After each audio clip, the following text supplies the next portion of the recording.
Hello and a very warm welcome. Today I am joined by an extremely talented all-rounder from the Down Under who happens to lead his team at this year's Under-19 Cricket World Cup as well. Alex Gregory, it's a pleasure having you. Let's set the ball rolling with how has been the experience of this ICC Under-19 Cricket World Cup so far? Yeah, so far it's been a great experience for all the boys. They've been tested out a little bit. We had a loss against Afghanistan earlier on, but it's been good to make it through the group stages and now beat the West Indies in the quarterfinal.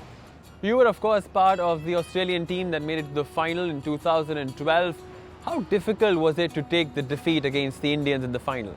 Yeah, it was very tough. I think we played very well all through the tournament up until the final there, and I think we played very well in the final too. But Unmukchan played an outstanding innings, and unfortunately it was against us in the final. Your call-up to the Under-19 World Cup in itself has a story there. What exactly happened? I was picked as a reserve for the World Cup initially, but Jack Woodemouth, who was selected in the first 15 squad, fell down injured. So it opened up the door for me to come in. Got caught up on the Saturday and ended up playing on the Monday and played all the 5 games through that World Cup right through the final. How you compare this team, this group of individuals, to the one that played in 2012? It's very hard to compare two teams, I think. The one in 2012 were very disciplined, worked very hard to make it to the final, had a lot of good players, and same again, we've got a few big hitters this time, but I think, yeah, you can't really sort of compare them to that too much. Going back in time now, who introduced you to cricket? Yeah, I think both of my parents were tennis players, so we're generally a very sporting family, but it was my uncle, Uncle David. He played a bit of cricket for South Australia, so he definitely helped me get into the sport. And if you could tell us a bit more about your family and the support that they've given you? They're always there to drive you to trainings and games, and I sort of can't really complain about how much they've given me. They've sort of supported me through cricket my whole life, and hopefully I can repay them. When did the sense of realization creep in that you can actually be a professional cricketer?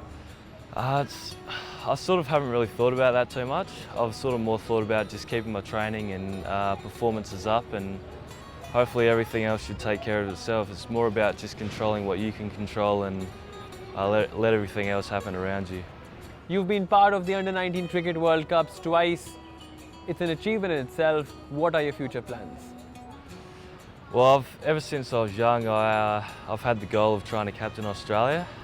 So hopefully I can keep developing my leadership qualities and batting and bowling skills to hopefully one day reach that level. As an all-rounder, do you think it's an advantage that you are good at both the fields, so that's why if you fail at one, you can make up for it in the other department? Yeah, definitely. It helps being an all-rounder. I think cricket can be a very unforgiving sport if you're only doing one skill. If you miss out with the ball, then you might not get a chance with the bat. But yeah, definitely you get 2 shots of trying to help out the team with both batting and bowling, and then also you get more of a chance to try and hold your spot in the team too. With the influx of T20 cricket, do you think bowlers need to be smarter now? Yeah, it's definitely very hard for a bowler to do well in a 2020 game. They've definitely got to execute their plans all the time.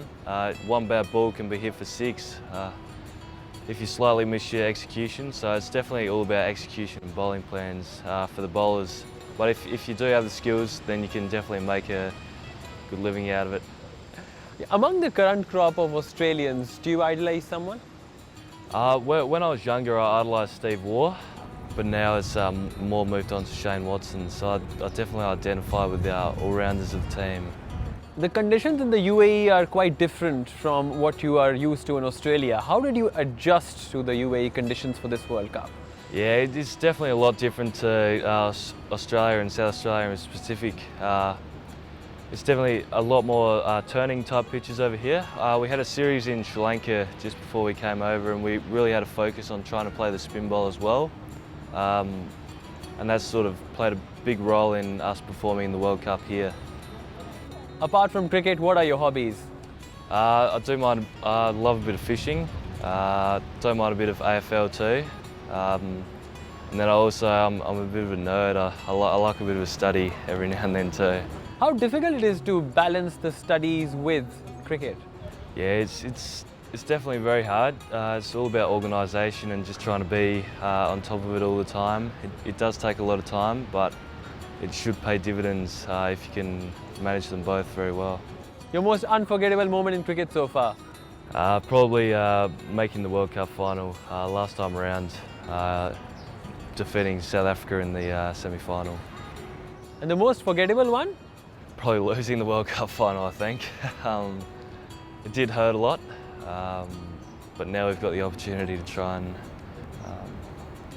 fulfil that goal. What has cricket taught you? It's taught me to sort of stay strong in the times of crisis, in the times of loss where you get out early or your team's losing. It's a very tough game when everything's not going your way, so it definitely is very much a character building exercise.